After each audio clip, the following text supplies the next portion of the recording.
Okay, Assalamualaikum and a very good morning to Dr. Akbar and my fellow classmates. So my name is Nahazati binti Makna and I'm going to present about the special position of Sabah and Sarawak. So Sabah and Sarawak, they are entitled to special right and privilege under Article 153 of the Federal Constitution. And under this article also, it allows reservation for the native of Sabah Sarawak, for example, in position in public service, scholarship, education or training privilege or special facilities, permit or license for the operation of any trade or business required by the federal law, and also places in institution of higher learning. So, according to Article 161A, Clause 4, the Constitution of the State of Sabah and Sarawak, they may make provision corresponding to the Article 153 as I mentioned before. And according to Article 161A, Clause 5, law relating to Malay reservation shall not apply to Sabah and Sarawak. Instead, state law, they may provide for the reservation of land for native or giving them preferential treatment as regards the alienation of land by the state. So, the first special position of Sabah and Sarawak we can see from the land right. So, for Sabah and Sarawak, we have Land Code 1958. For example, in Section 2, 5, 15, 41, and also in Land Ordinance, Section 15, 78, and 79, it provides for the native customary land and native area land. Because there is a special link with their ancestral land is paramount importance to the native of Sabah and Sarawak, because for them, the land is their basis of their identity. So, law will give partial recognition to claims over native land. For example, we have the case of Kajing Tubik and Ekwan Berhad. So in this case, there was strong judicial statement to the effect that tribal land and forest were not just a source of livelihood, but constitute life itself, fundamental to the native social, cultural, and spiritual survival. And this, in Court of Appeal, though this project would deprive the native of their livelihood and their way of life, but it was done according to law, so no remedy was available.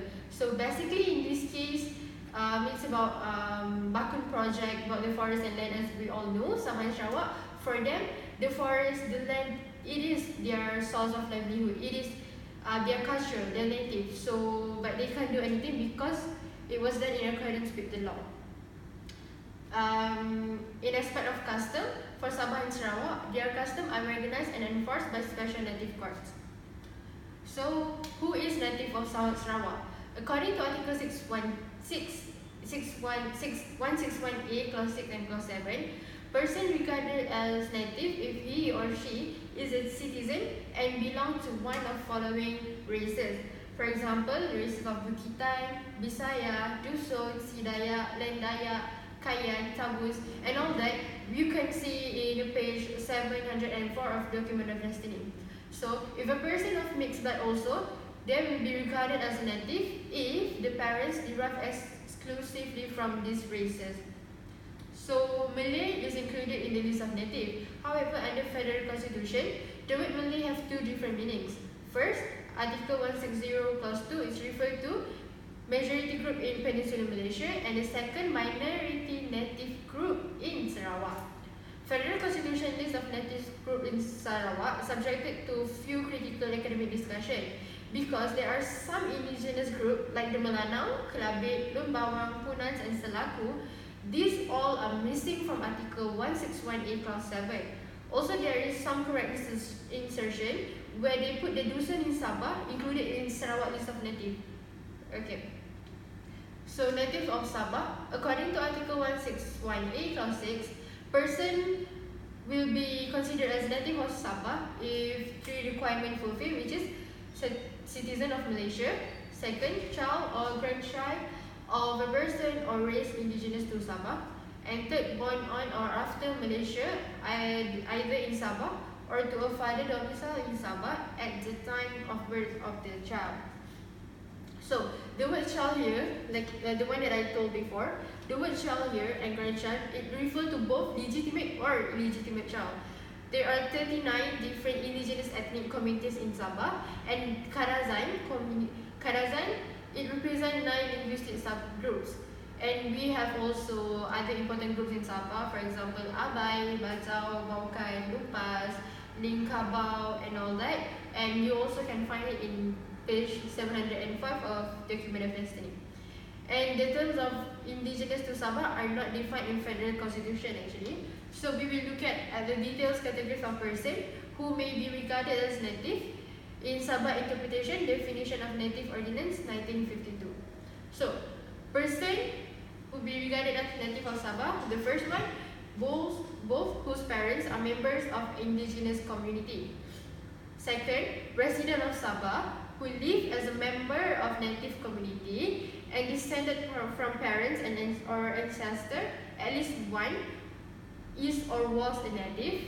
The third, person who reside in Sabah, members of Sulu, Cagayan, Sibutu or Ubian communities, or indigenous group in Sarawak and Brunei, living as members of native community for continuous period of 3 years, good character, not subject to any restriction by immigration law. The last one, person who reside in Sabah, members of people indigenous to Indonesia, Sulu group of island, Federation of Malaya or Singapore, live as member of native community for 5 years, good character, and not subject to immigration control. So we can see there are slight difference between this and this. For example, this is period of 3 years, and this is period for 5 years. Okay, next we will proceed with the role of the courts. So in Sabah Sarawak, issue relating to native, it is assigned to native courts. So in Sabah, 1958, there is a law amended to provide that any person who claim to be a native, they must apply to native court for declaration of this status. For example, we have a few cases regarding native. The first case we can see from the case of Liu Xiu Ying and D.O. Jesselton, where an offspring of a Chinese father and Dusun mother, they failed in the claim because he could not prove that he was living as a member of native community in Sabah. Second case, we can see the case of On Siki and D.O. Inaman, where Sino Karazan, who live in native area, was regarded as sufficiently enough to satisfy the status of native. It is sufficient. The third case, we have the case of Datuk Sheikh Kecik Sheikh Mohammed and the government of Malaysia, where in this case, ordinary courts ought not to interfere with declaration of native that a person is anak negeri under law of Sabah. And after this case, law was amended to allow that a native court decision to be reviewed by district officer or board of officer appointed by YDPN. So for Sarawak, Native Courts Ordinance 1992, it gives power to the district native court to determine whether a native has, by conduct or way of life, lost or acquired the status of native. So we can see also Sabah and Sarawak, they have other special interests that are not in the constitution. For example, in part 7 of the Immigration Act 1959-1963, it says that anyone who does not belong to Sabah and Sarawak, they must have a valid permit or pass to enter Sabah and Sarawak, except for members of federal government, judges, public servant, person enter their country, their state for purpose of engaging in legitimate political activity. Why we have to have a permit and permission? Because Sabah and Sarawak, they have the power to control who can enter their border. This is because to ensure that only people that can contribute positively to the growth of the state and not deem a threat to law and order are allowed to enter and reside in the state.